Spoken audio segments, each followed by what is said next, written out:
Ladies and gentlemen, boys and girls, children of all ages, welcome to the channel. You know who it is, World of Wrestling, here today to discuss about AEW Rampage, April 29, 2022.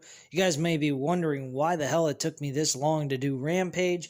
I was actually going ahead and watching the NBA playoffs yesterday at 9 o'clock, and it ran over the 10 o'clock hour. So unfortunately, I did not watch Rampage. Rampage wasn't all that big of a show anyway. It was okay. Nowhere near Dynamite, actually. Dynamite smeared the crap out of Rampage in the production that the productive show that they produced this past Wednesday. Rampage was kind of a lighthearted show. Didn't really have anything of substance all that much except for two matches. Other than that, the rest of the show was, it was okay. Wasn't bad or terrible or anything like that. It's pretty average. Pretty much what happened is we had Swerve Strickland going up against Darby Allin in a very good opener. I enjoyed this match very much so. A lot of good high-flying maneuvers by these two men.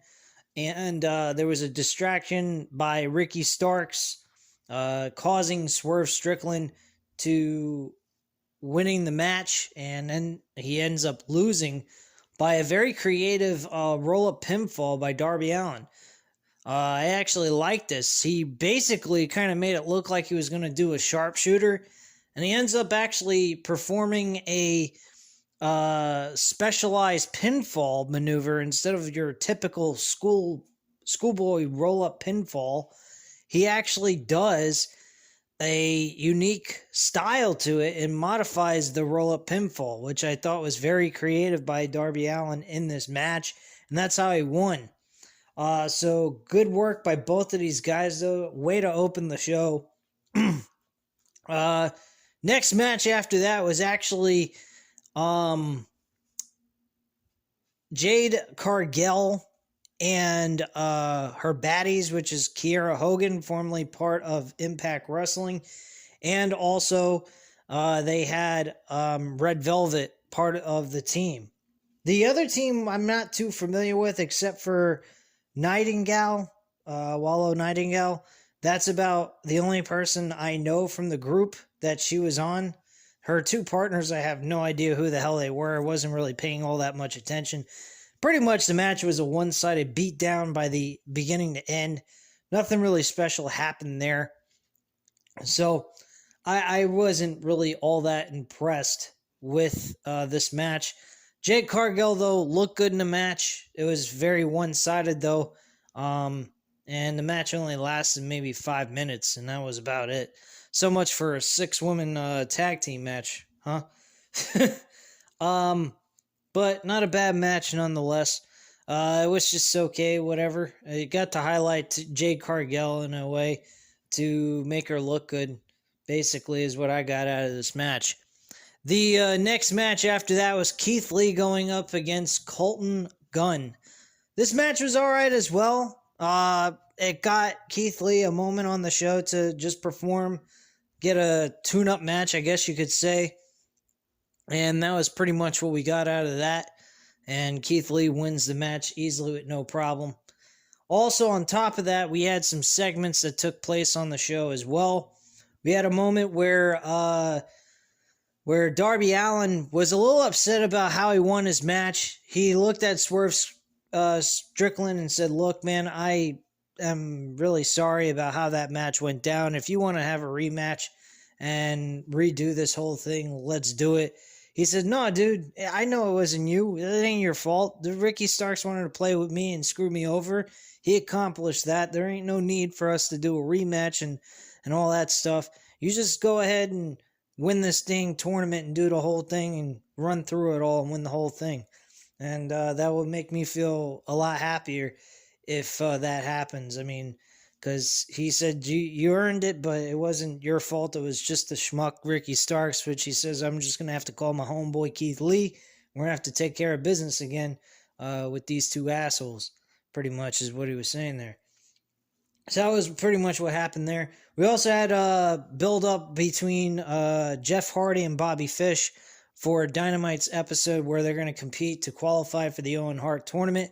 I believe Jeff Hardy is going to win this match with no problem whatsoever.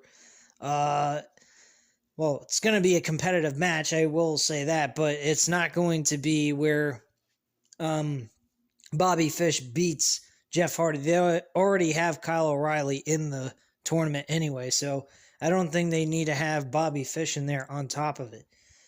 So yeah, I see Jeff Hardy as the winner in this match. Jeff Hardy pretty much said, look at what all the matches we could have if I qualify for this tournament.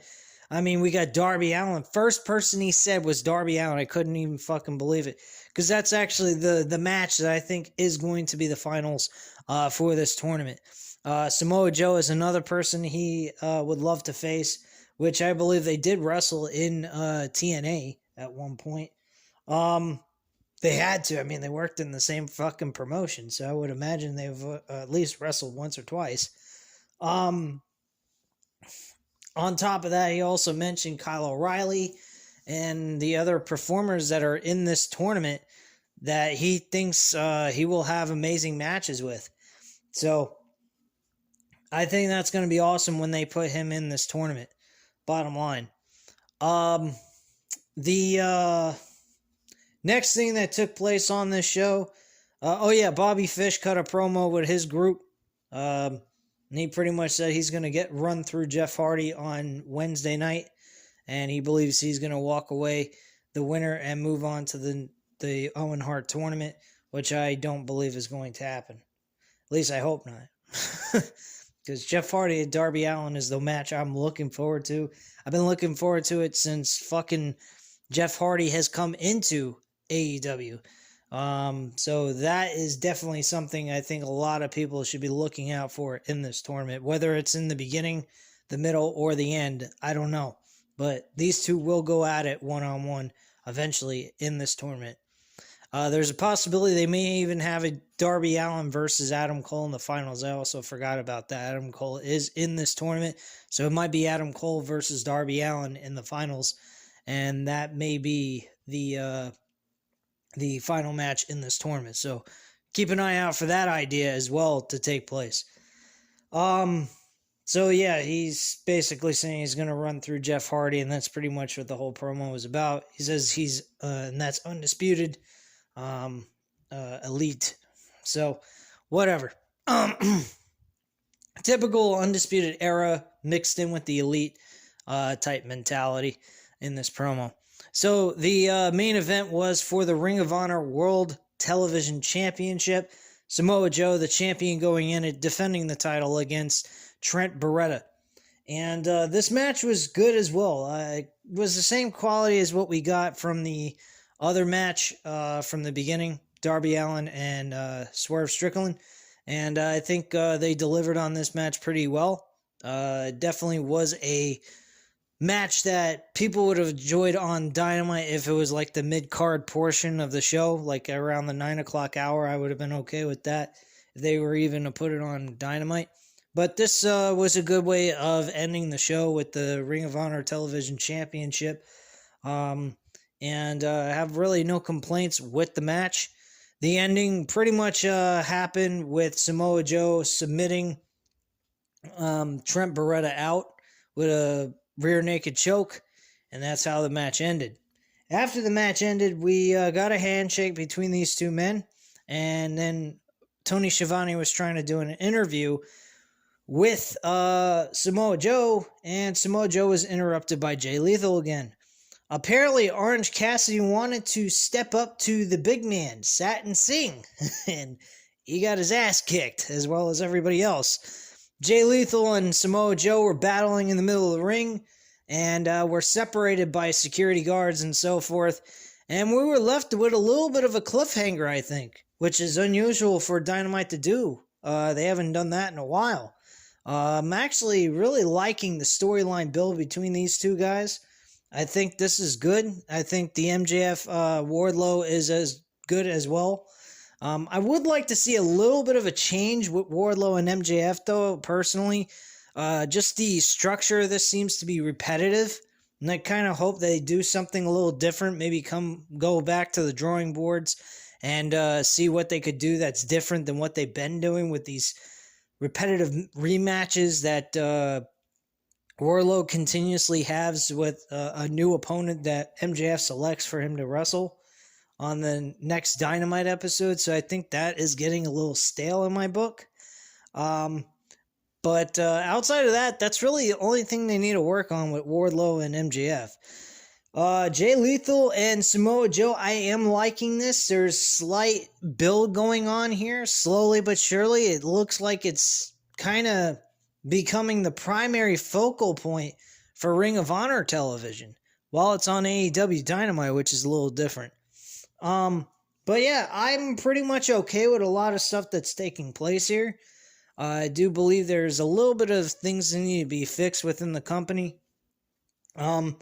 But overall, they're doing better work than WWE. Oh, God, guys, I have a rant waiting for you right after I upload this video that will blow your fucking minds. So keep an eye out for that, because I'm about to do that right after I upload this video. So I'll speak to you again in just a few moments. But at this time, guys, you know what to do. Hit the like button if you like this video. Hit the subscribe button if you're not already subscribed to the channel. And leave a comment down below, and I'll definitely get back to you on that. And I thank you guys very much for watching. Before I go, though, I forgot to mention, we did have a face-to-face confrontation. I forgot to talk about this. Sorry about this. We had Hook and Danhausen going ahead and having a face-to-face confrontation. Hook was all interested in kicking his ass. At the end of all this, we had an interruption from somebody else, and that was Mark Sterling and Tony Nese. They actually interrupted this segment just when Hook and Danhausen were about to have a physical confrontation with each other. And Mark Sterling came out of nowhere and said, who in the hell wants to see this match actually take place? Who the hell wants to watch this? Fans booed him, said they really wanted to, so on and so forth. Tony Nese appeared out of nowhere, tried to attack both of them. Unfortunately, Hook later on during this portion of the segment, he actually gets up and freaking does a modified German belly-to-belly suplex type of maneuver and just throws him across the ring. Tony Nese kind of rolls out of the ring, and he goes ahead and is looking up. He's about ready to get back in the ring to attack Hook, and Danhausen is trying to curse both Mark Sterling and Tony Nese, and Hook looks at both of them behind Danhausen thinking he's actually cursing them by shocking the crap out of them from doing anything. But in reality, they were just walking away because they didn't want no more of Hook because they took him as a serious threat. So that's basically what happened there. So overall, guys, again, like I said, this was an okay show. But if you missed it, it wasn't that big of a deal. It was an okay show at the end of the day. So at this time, guys, you know what to do. Hit the like button if you like this video. Hit the subscribe button if you're not already subscribed to the channel. And leave a comment down below. I'll definitely get back to you on that. And I thank you guys very much for watching. Have a great night, guys. Bye.